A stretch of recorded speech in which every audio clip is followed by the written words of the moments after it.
What's going on, folks? All right, so I'm officially done with my last meeting of the day. This last meeting was with Keller Williams as well, just like my first meeting the other day. But this Keller Williams was actually in Mission Valley. So, like I said, this is my last meeting of the day, which is fine with me because I'm starting to smell myself because I'm hot and I'm sweating and I got this stupid tie on with my collar buckled way, or my collar, fastened way up here, buttoned way up here, and then I'm tucking in my shirt. I hate tucking in my shirt, man. I really do. I know, I look good. It looks professional. I know the tire is professional. I get it. I still hate it. Don't get me wrong. I can appreciate a good looking tie. Not gonna lie.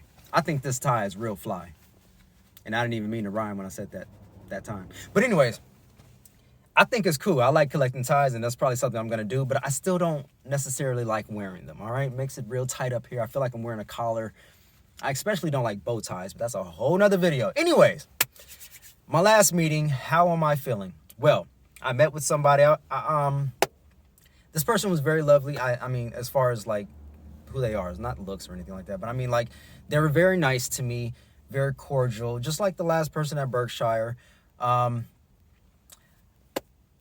Now, how was the atmosphere? The atmosphere of the office seemed okay. It was a very nice office in Mission Valley. They had, some nice light fixtures and nice, wood-like tables. And I don't know, it was pretty cool.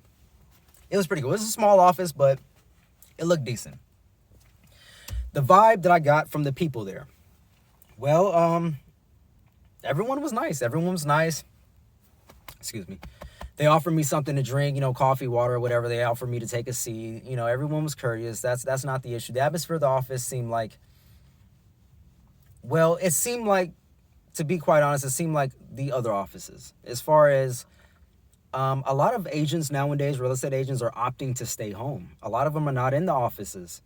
So I'm not seeing a bunch of agents running around or on phone calls, talking to clients. Today, actually, I seen a client in the office talking to two other agents, but there's not too many of them at all. There's not too many agents working, at least from the office. So that was the atmosphere. Like I said, everyone was nice. It was a pretty nice looking office.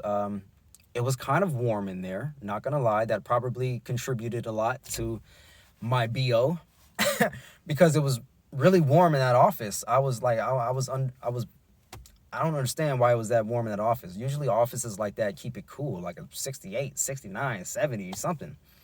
That office felt like it was like 78. Yeah, really, I had to get a napkin. My palms were sweating. I'm not even nervous. What do I got to be nervous? I'm not nervous, but my palms were sweating. It was so warm in there, like, so warm in there. Anyways, I got there early. The appointment was originally at 3. I got there at like 2:30 something. I left a little bit early because I hate the anticipation. I hate waiting for appointments, especially when I'm already ready and dressed to go. I'm like, let's just get this over with.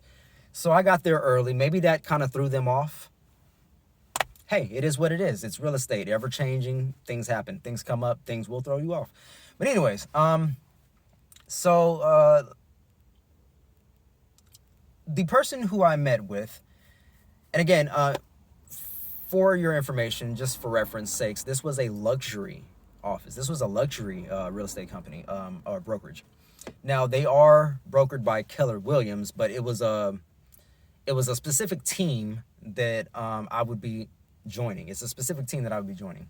And it's a team, again, of like 6 people. But again, they're brokered by Keller Williams and not Big Block. The office was way nicer too.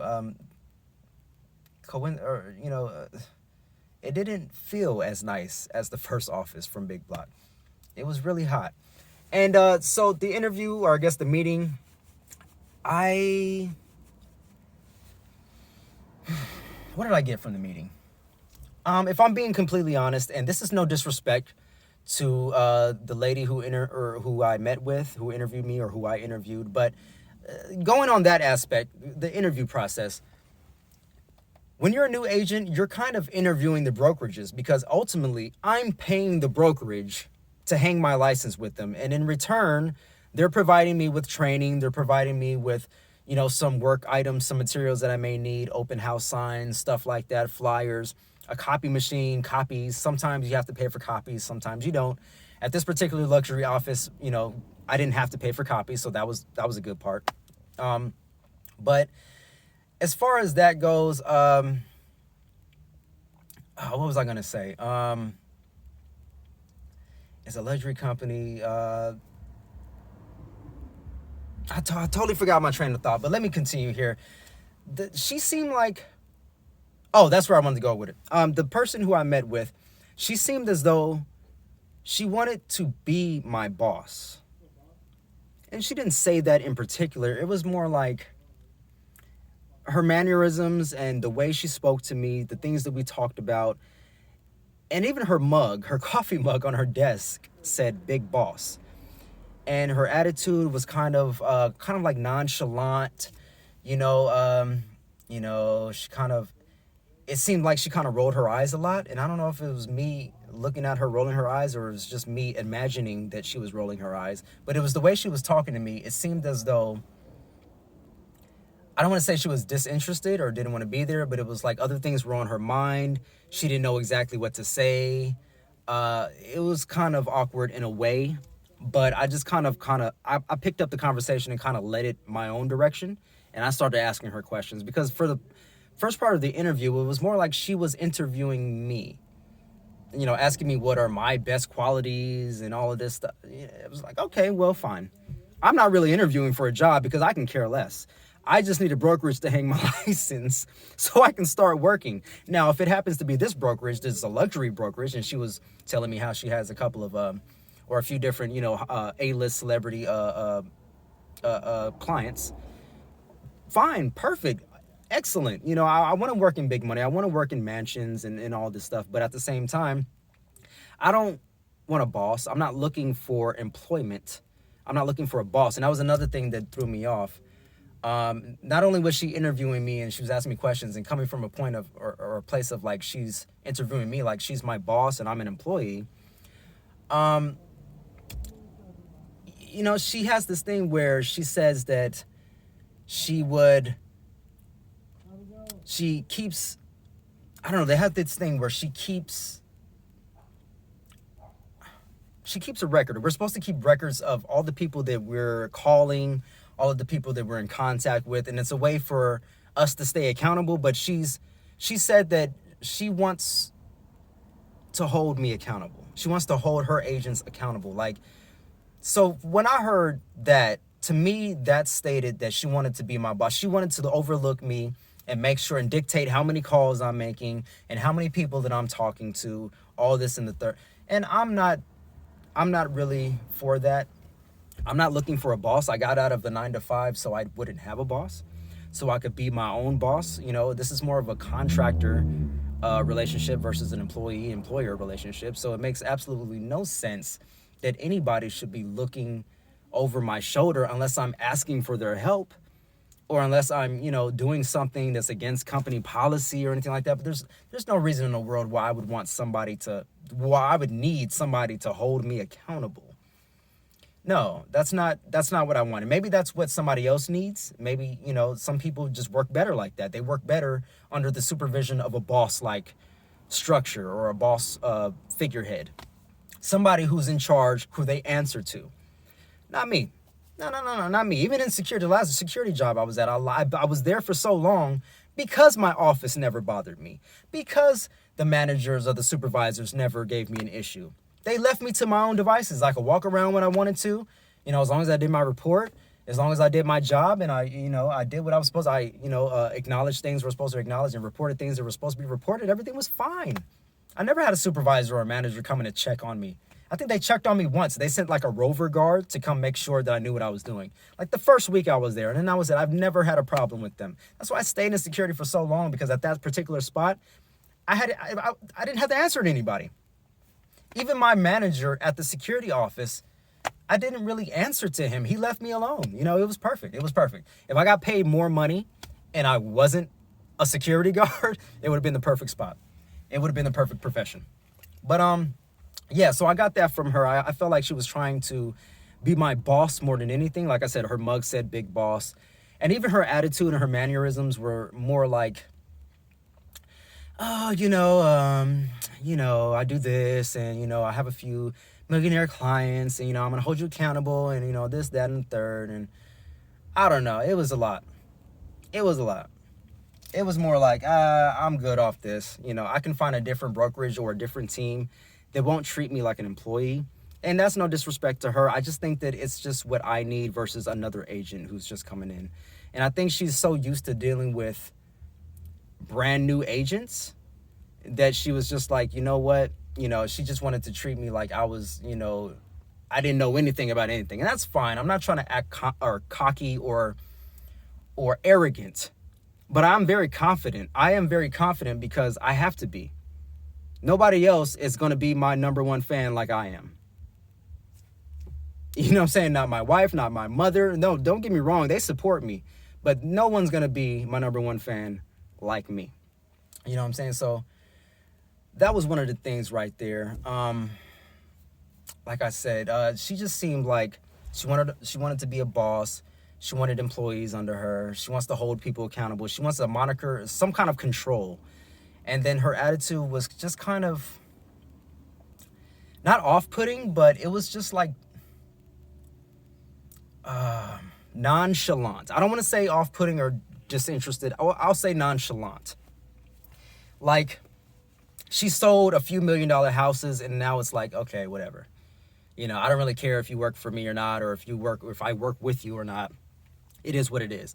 But at the same time, she was actually kind of concerned that she wasn't getting an offer accepted. A call kept coming in on her cell phone, and she kept looking at her phone and getting distracted a little bit.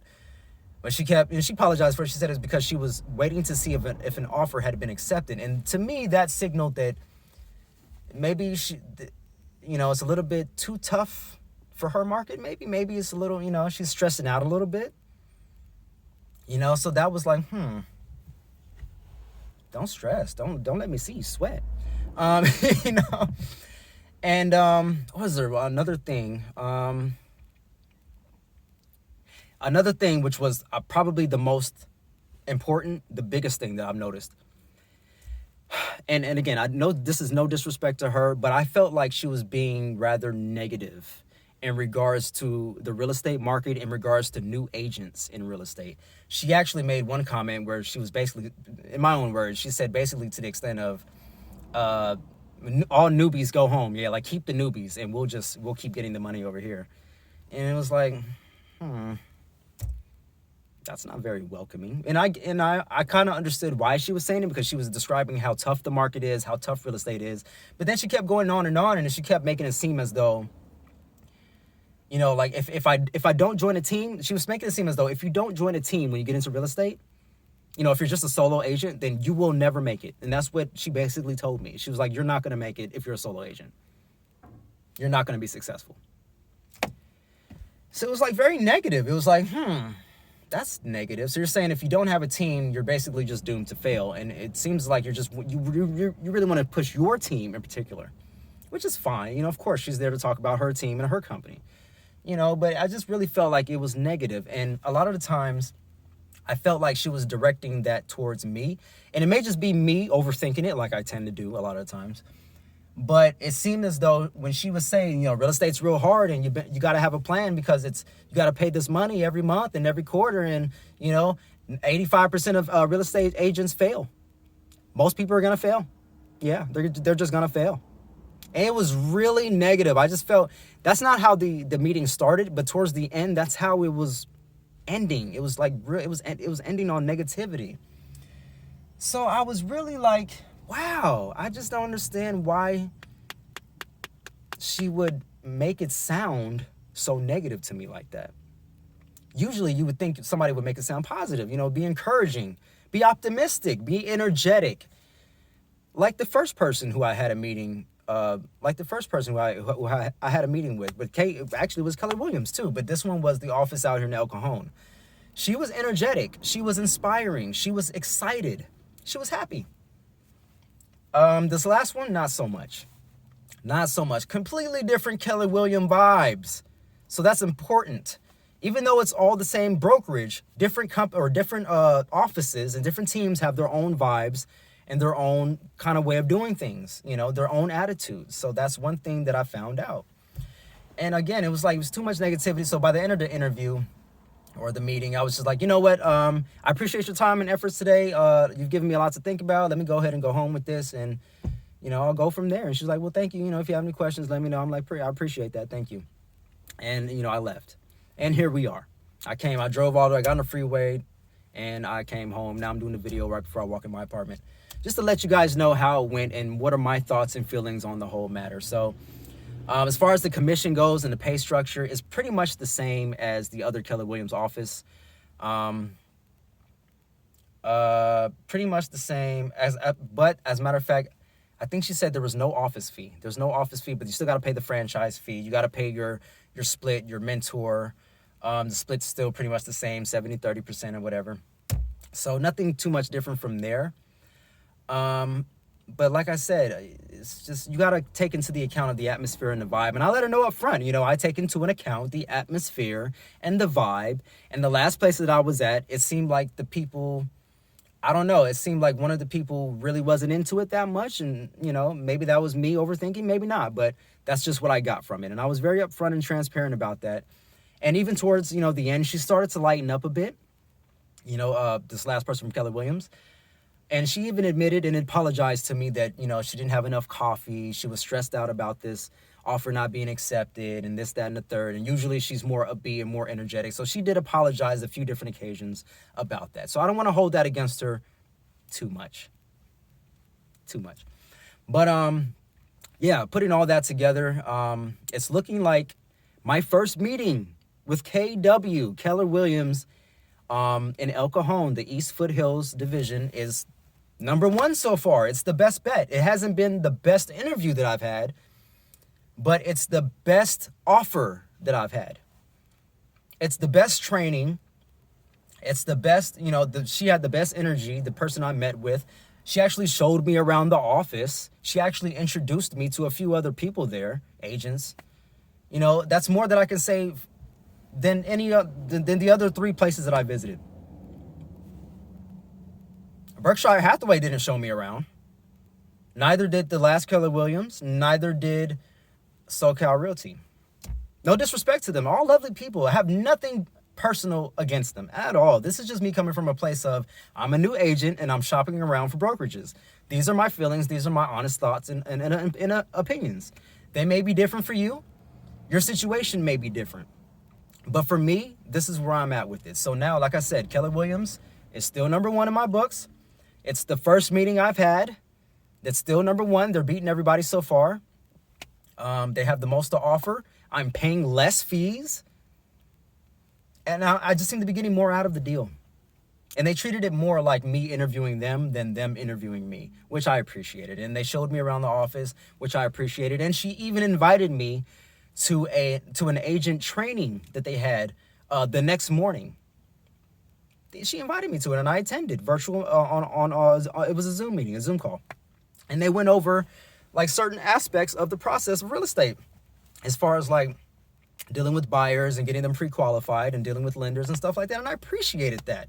So like I said, folks, Keller Williams is still number one. The one out here in El Cajon, number one in my books. I'm going to interview a few more brokerages and see how that goes this week and next week. And yeah, folks, if you have any questions about this, let me know in the comment section below. Shoot me a message via email or just leave me a comment down here or whatever, Twitter, Instagram, wherever. I'll answer as best as I can, as soon as I can. I'll find all my information down below if you need that. And until next time, folks, I'll catch you guys on the next video. I will be back with more information. I wanted to give you guys this information just because there might be new agents out there or people that are interested in real estate that just don't know this information. You know, so I'm going through it right now, and this is something that I feel that it's pertinent to talk about. And not only is it pertinent, but I feel like I can be an authority figure on this because I'm going through it now. There's no ifs, ands, or buts about it. Like, I'm going through this now, so therefore I can talk about it. So it gives me a certain level of confidence when I do these videos. I'm hoping you guys appreciate it, especially since it's not my normal programming. But of course, I'm trying to change professions. I'm changing my life completely. You know, I'm still going to talk about the same things I talk about, but You know, I have to make sure that I get this bag. A lot of people that do this, they don't have to worry about, you know, where they're gonna get the money to pay their bills. They don't have to worry about any of this stuff. I do, you know. So that's where I'm at, folks. I'm sweating in this car. I'm hot. Leave me your thoughts in the comment section below, like I said before. And until next time, I'm out. Love, peace, and light.